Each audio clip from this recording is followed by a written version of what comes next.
Today we got a Honda Civic in the shop that needs a new power steering pump. Let's get to work.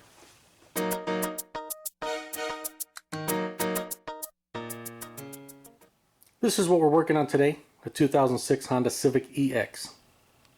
The power steering pump on this Civic, which happens to live way down there, is leaking pretty good, so that's why we're replacing it. I'm just going to clean up the power steering reservoir area with a little bit of brake cleaner.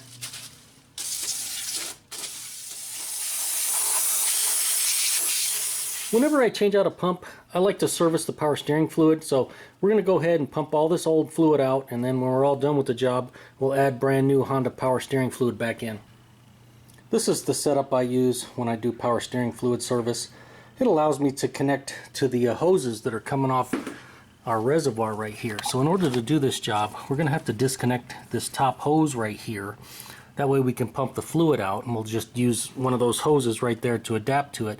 But before we do that, we need to empty this reservoir, because as soon as we disconnect this hose, fluid's going to go everywhere. We're going to try to avoid making a mess, so we'll siphon all the fluid out and then we'll pump the rest. To get the fluid out of that reservoir, we can siphon it out with a tool like this, or we can pump it out with something like this. I really like using these. I use these all the time. But I think today we'll try this. I just got this syringe here from Aries. I have other ones from other manufacturers, but I figured, we'll try this one out.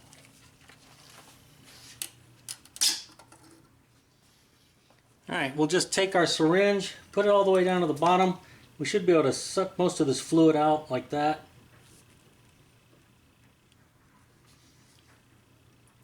And we'll put our finger over the end to stop it from dripping too much, and I'll just dump it in the bucket that I have next to it.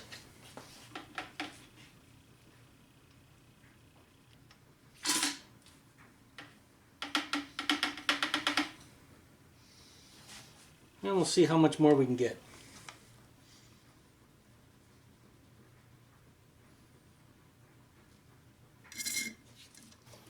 If we take a look with the light on it, you can see the reservoir is empty.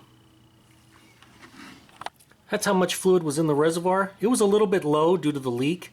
That syringe definitely makes it pretty quick and easy. We'll just put the cap back on so nothing gets in there. Now we just got to move that clamp back a little bit so we can get the hose off. A lot of times I just like to use long pliers like this. You can just reach in there and grab it, maybe. Grab it like that and move it back. And I'll have to grab it, the rest of it from this side and pull it back a little more. There we go.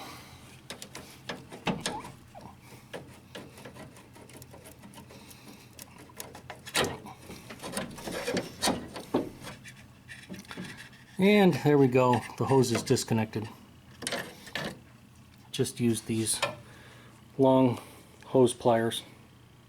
Now, I'll just figure out which one of these hoses will work the best connecting up to this hose here, and then we'll pump the remainder of the fluid into our bucket. Okay, I have the line adapted like that, as you can see. It's just coming out, going down to the bucket. I did empty the bucket out to try to minimize it kind of splattering back up at us. We'll just try to make the least amount of mess we can. Now, we'll just fire up the car for a few seconds. That'll be enough time for the pump to create pressure and pump the rest of our fluid out. We'll get most of it out, probably won't get every drop, but we'll get a lot of it out, and we'll just pump it right into our bucket. Alright, I have an assistant that's going to help me out. We're just going to fire up the car for a couple seconds and pump this fluid out. Okay, go ahead.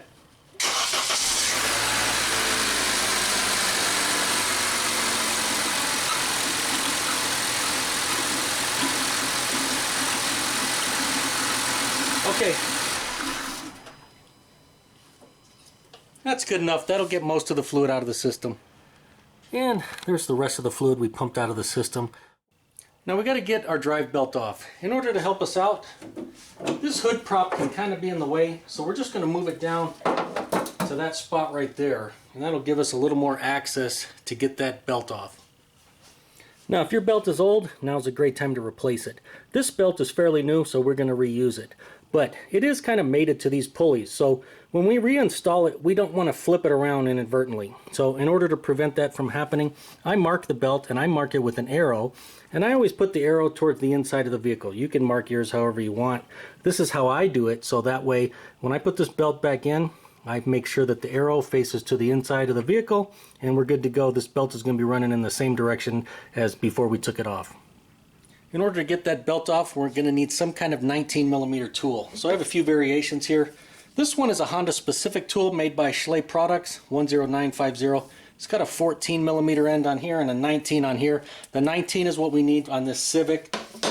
We could also use something like this. This is a Gear Wrench makes this serpentine belt tool, and so do a few other manufacturers.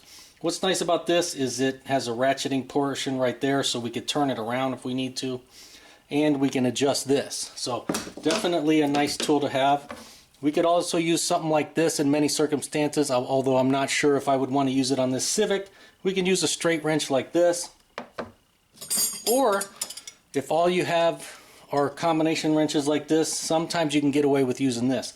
But the problem with combination wrenches is they have this angle here, where like this you can see it's perfectly straight. And so a lot of times that hampers us from getting that belt off, because this starts to curve too much, especially when you lengthen it. And then you put these on here and you can't get a very good angle. And I'll show you what I'm talking about on the car right now.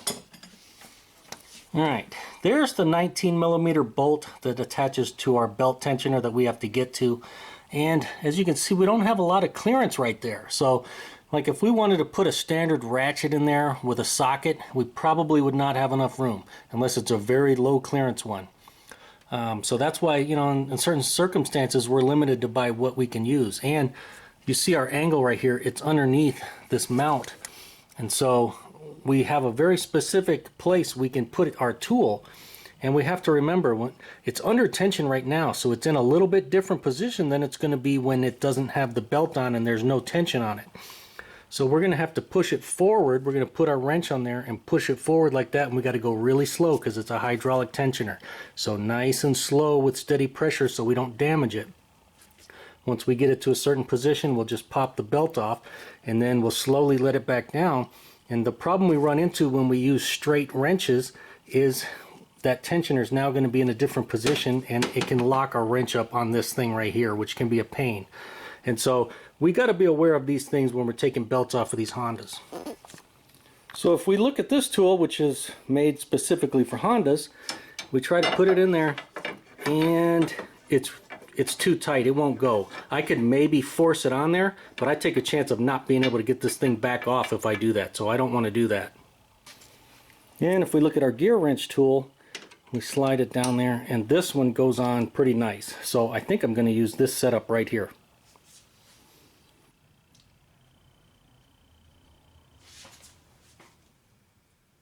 Remember, nice and slow, steady pressure, and you're going to need a lot of pressure. These things are on there pretty stiff. And once we get it to a certain point, you can see I just slipped the belt off, and now we'll slowly release the tension.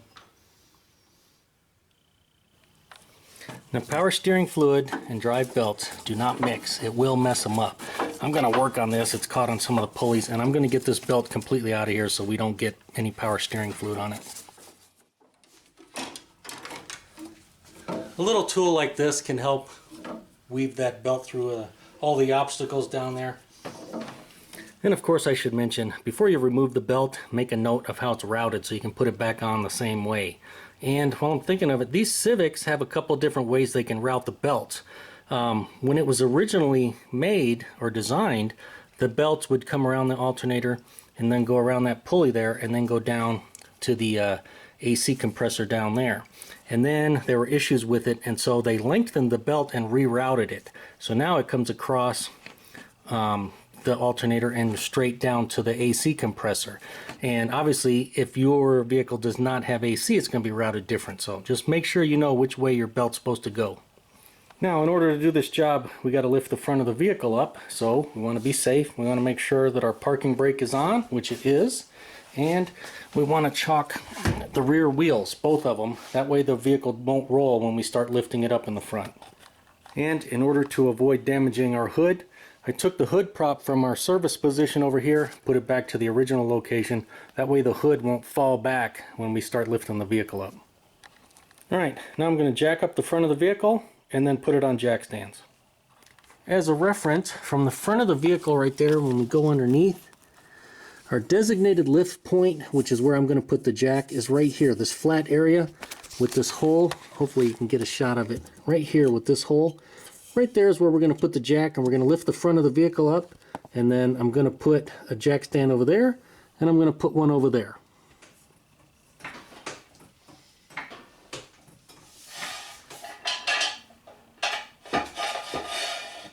Right after I'm done lifting the vehicle and putting it on jack stands, I like to just give it a little nudge, make sure we're secure on our jack stands. And while we're talking about jack stands, whenever I'm grabbing them, moving them in and out, don't put your hands in between on pinch points.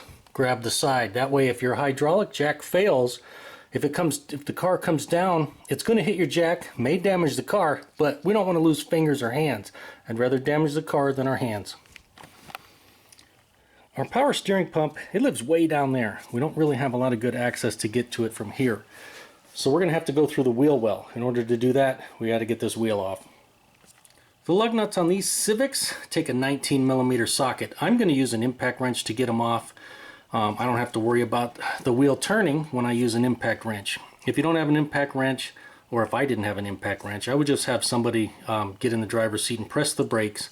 That'll stop the wheel from turning, and then we could just use a ratchet or something like that to loosen them up. This 3/8" Milwaukee impact wrench typically can get lug nuts like this off of a Civic. If it doesn't, I'll have to get the 1/2 inch.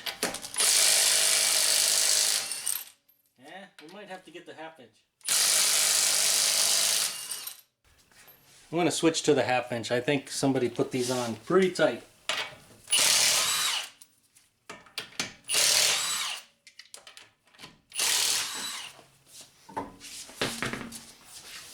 In order to get a little bit better access to our power steering pump back there, we've got to get this plastic cover off, which is held on.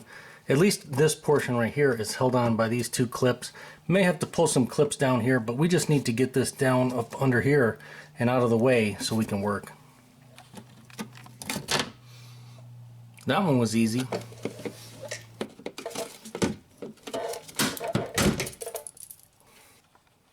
Now we can just take it. We should be able to just kind of stuff it back under here like that. And I just went ahead and pinned this plastic flap back. I just put a zip tie over there. Now it's out of the way.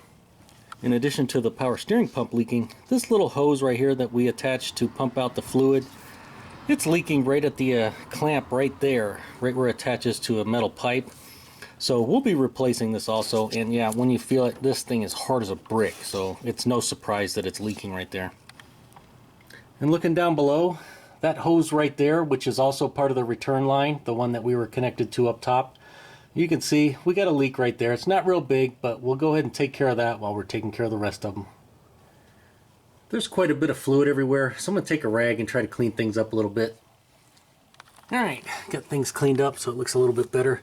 Going underneath, there is our power steering pump right there. So that's what I was trying to clean up around, especially up top where the lines attach. I definitely wanted to clean those out, or clean up around there as best I could, so we don't have debris getting in our lines. And from behind the subframe here, we can get a little bit better shot at our power steering pump, and there it is right there. So that's what we're going to be replacing. And we're going to be removing this bolt and disconnecting this line. We're going to be removing this bolt and disconnecting this line. So I tried to clean up around them as best I could so we can keep stuff out of these lines.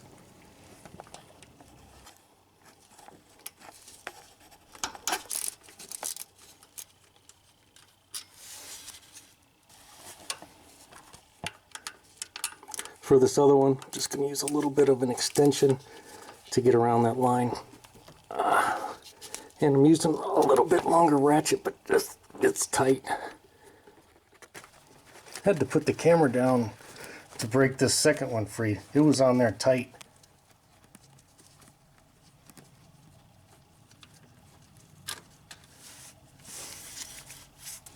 And we got one more bolt up here, and I'm going to use the extension like this, and we'll crack it free.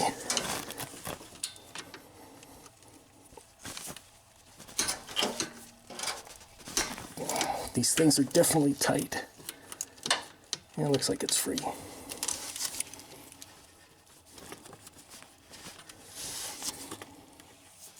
And we'll see if we can pop this out. I do have a drain pan under there. And we'll grab the upper one. There we go. We'll just let that drain for a little bit. Alright, now we got to get that top bolt. You can see it's not the greatest location. I do have my socket and ratchet attached to it from the bottom, so we can go at it from that way. I'll zoom in a little bit. Just got to make sure we're loosening the right bolt. We don't want to loosen that one over there. If I can't get it from down below, we can also try to access it from up here.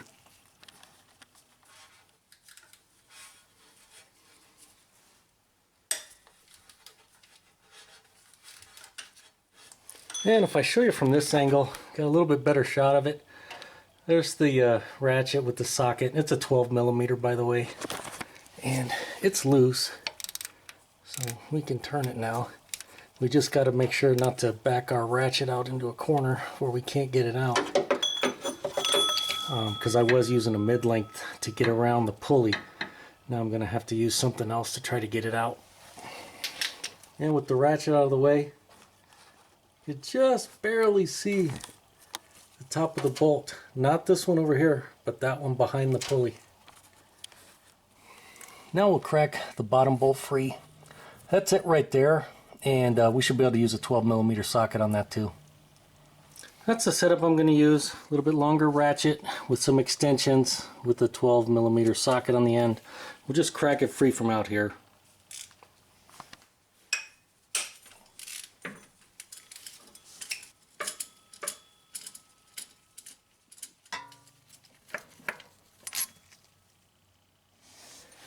Alright, now that we have that lower bolt out, and I already kind of tucked the lines out of the way, so the lines are not right on top of our power steering pump, but now we can move our pump out of the way and we have better access to that bolt up there. So now I'll just have to reach up there and work it out.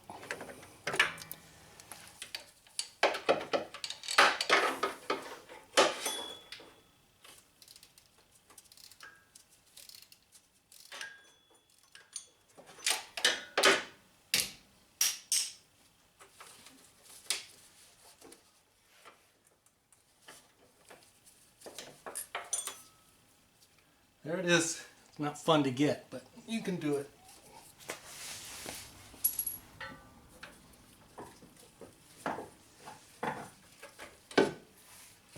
And there's our power steering pump. Try to keep the holes up so we don't make too much of a mess. There's a shot of it with the pump removed. You can see I moved those lines back just to give us a little more access. Here are the parts I'm going to install. We're going with a brand new power steering pump. This one's made by Edelman, part number 6046PX.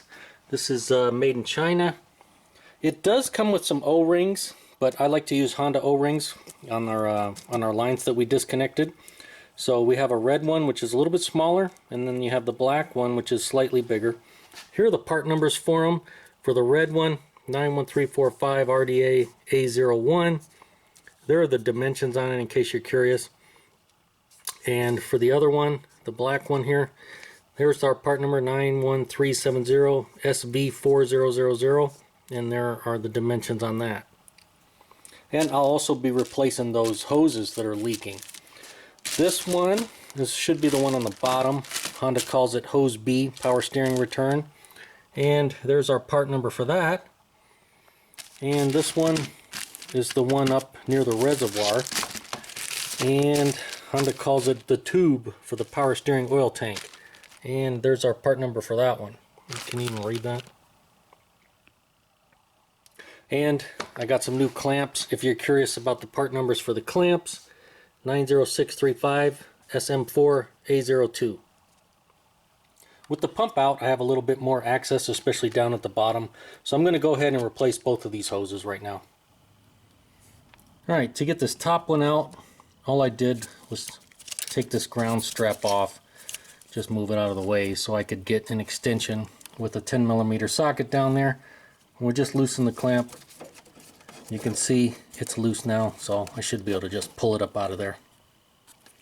Here's a little tip when dealing with old hoses like this.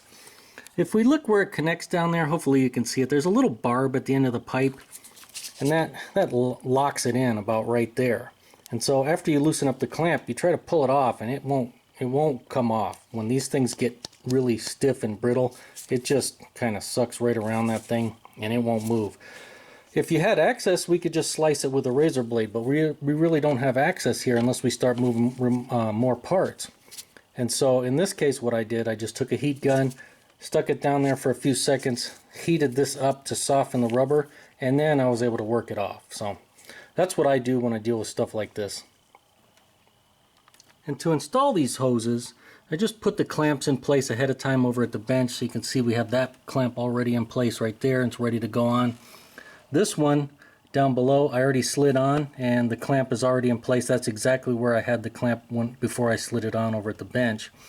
And then I just use these long double joint hose pliers, and you can see I can just grab it and we can just push it right down and overcome that little barb. It's hard to do it by hand, but if you use a tool like this, it makes it pretty easy just to push it over the end.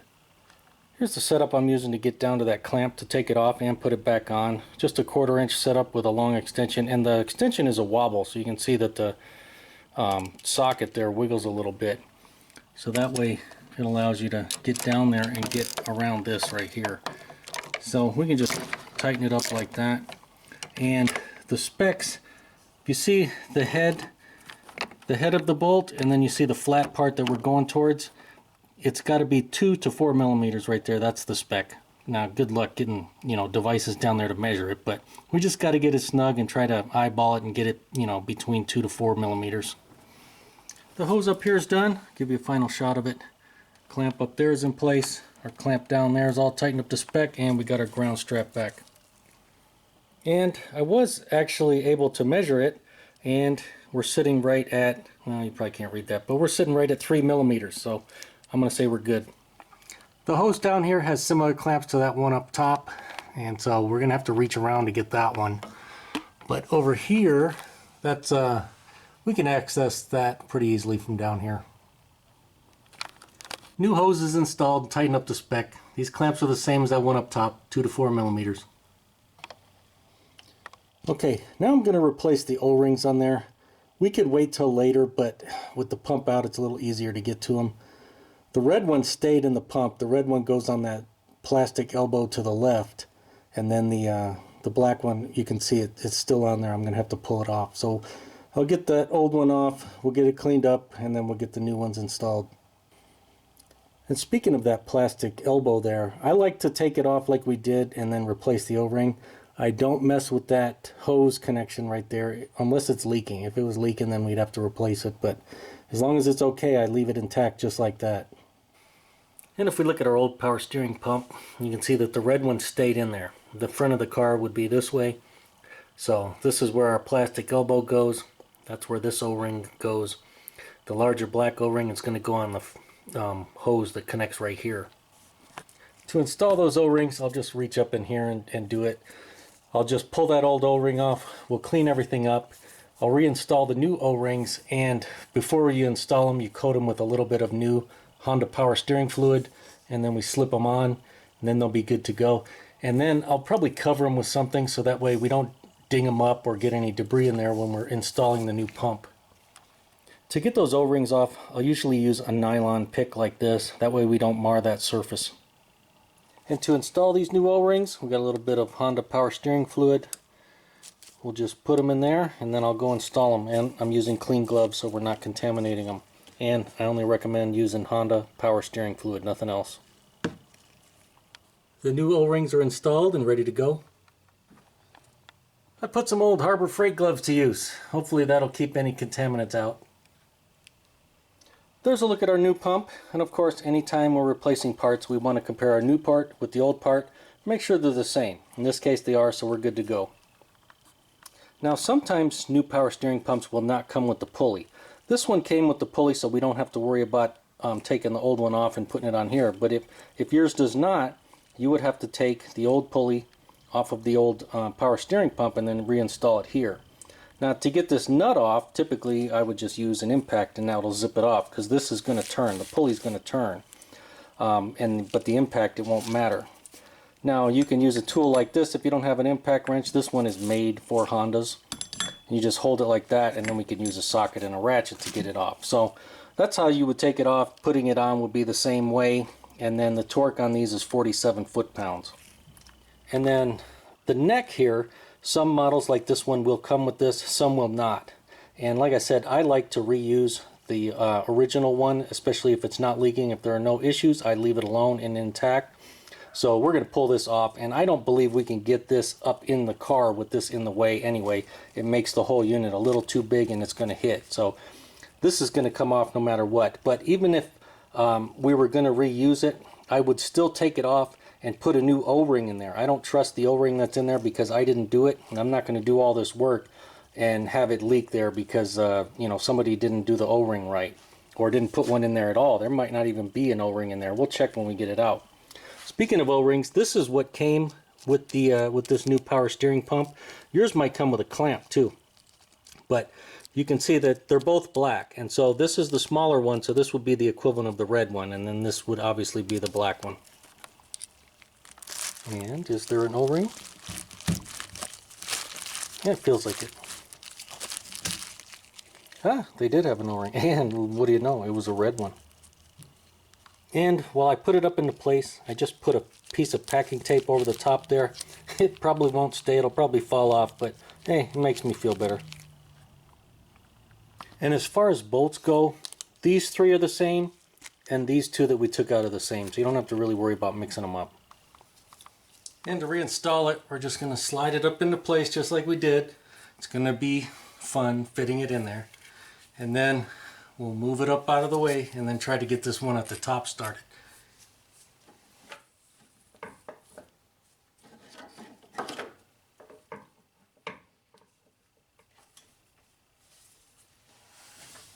Alright, I tucked the lines back out of the way so that we could get the pump in, and I just reached through, just got that top one started by hand.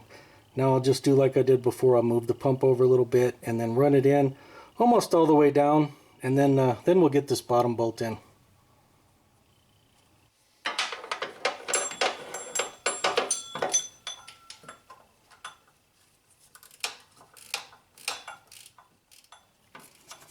This one's a little bit easier.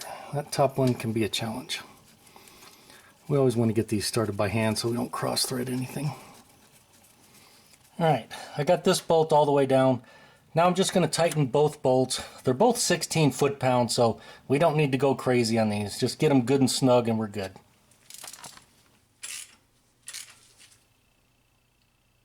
And click, 16. And the light died. Guess I got to recharge it. Don't spill power steering on these either. It makes them sticky.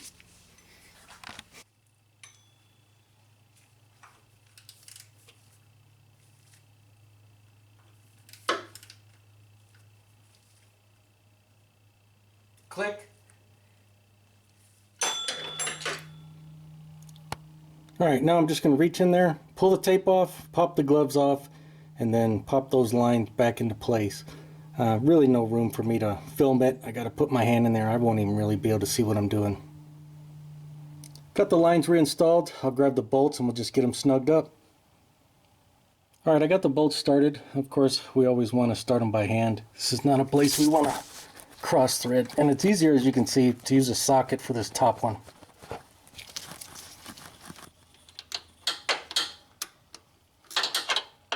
And these are only 8 foot-pounds, so we don't need to kill them.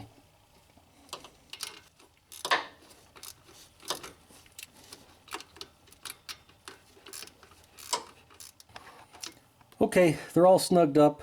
I'm going to take a little bit of brake cleaner and clean up that pulley. It looks like there's some power steering fluid on it, and we don't want power steering fluid on our belt because that can eat up our belt. I'm going to go ahead and get the belt reinstalled. I'll go ahead and show you a couple variations for the routing that you might come across. Now, if you don't have AC, this is typically how you're going to see the belt routed for these 1.8 liter Civics. And if your vehicle does have AC, this is the way the belt used to be routed. But they changed the routing because the way it is here, I guess it would create too much pressure for the bolts that hold the tensioner in, and so it was creating issues. So they made the belt a different length and routed it slightly differently. So I'll show you the updated routing. And here's the updated belt routing for vehicles that have AC. Alright, we'll go ahead and get this back on, and of course we're going to make sure that we reinstall it going in the same direction as it was when we took it off. And when reinstalling them, I definitely find it's a little bit easier. Keep that vehicle lifted in the air, and we already have our access cover off down below, so that'll help us out. And this way we can reach around up underneath, help align that belt.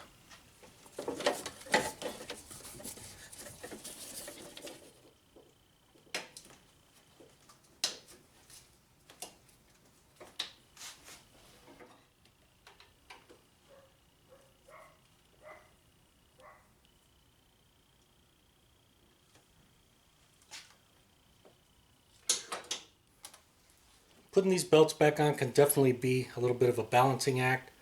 Typically, you know, I'll drop it in and then go from the bottom, try to get it as squared away as I can, come back on the top, start working on it. Usually I'll have to use the long tool to kind of help guide things into place. And then for the final positioning, I usually will, you know, hold it up here and then fix anything I need to, and then actually move the tensioner and put it on. Bottom line is just make sure, take your time, and get everything back aligned. You want to make sure that everything's perfectly on those pulleys. If we take a look up here, it's looking good. Our alignment looks pretty good down here too. I think we're good to go. Go ahead and get this lower cover reinstalled.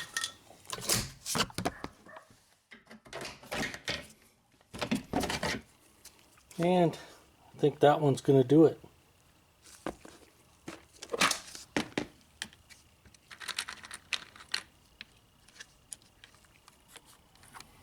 Just went ahead and replaced them both. That other one was a little beat up.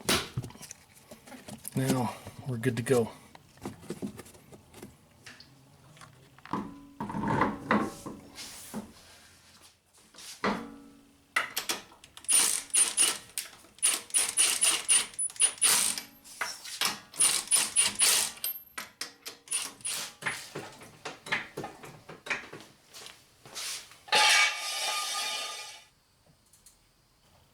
We'll make sure to get our wheel chocks.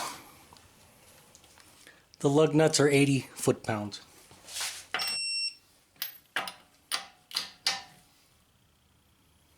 Now we'll go ahead and put some power steering fluid in our system.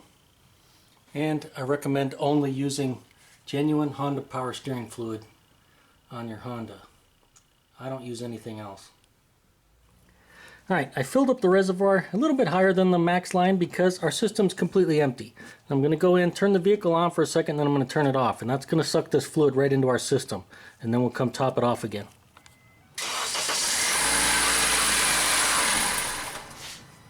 And if we take a look at our fluid level, maybe you can't see it, but it's just a hair below our return line there. So we'll go ahead and top it off and do it again. And it's topped back off to the max line. So I'm going to get in the vehicle, start it up, and we're going to do the same thing. I'll shut it off pretty quick and we'll see how far it drops. Now the reason I do this and not just let the engine run is because it'll start sucking air into it if it gets down to the bottom. It'll start sucking air and it'll put air into our system, and that's more air we have to get out. So I do it this way to prevent adding more air into our power steering system.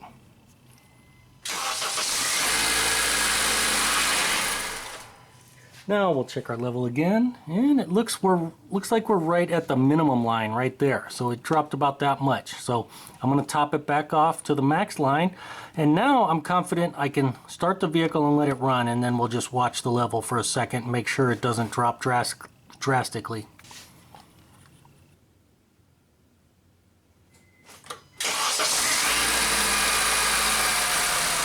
And while it's running, without hurting ourselves, we're going to check our work, check for leaks, especially this hose right here. And we'll go ahead and check underneath too. So far so good. The vehicle's been running for a little bit, and our level has stabilized right between the min and the max. So now I'm going to go inside the vehicle and I'm going to turn the steering wheel all the way to the left and then all the way to the right, basically lock to lock. I'll do that a couple times and that'll help work the rest of the air that's in the system out of it.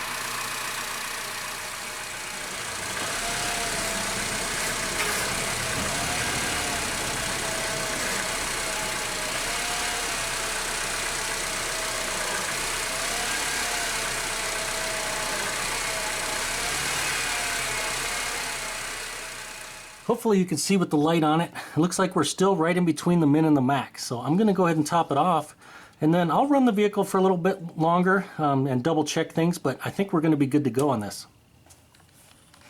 Ended up using about 2 bottles of power steering fluid. Now I keep cases of this stuff on hand. But if I didn't, I would want to make sure I had at least 3 full bottles of power steering fluid just in case. And hey, as always, if the video helped you out and you liked it, make sure to give it a thumbs up. Thanks for watching.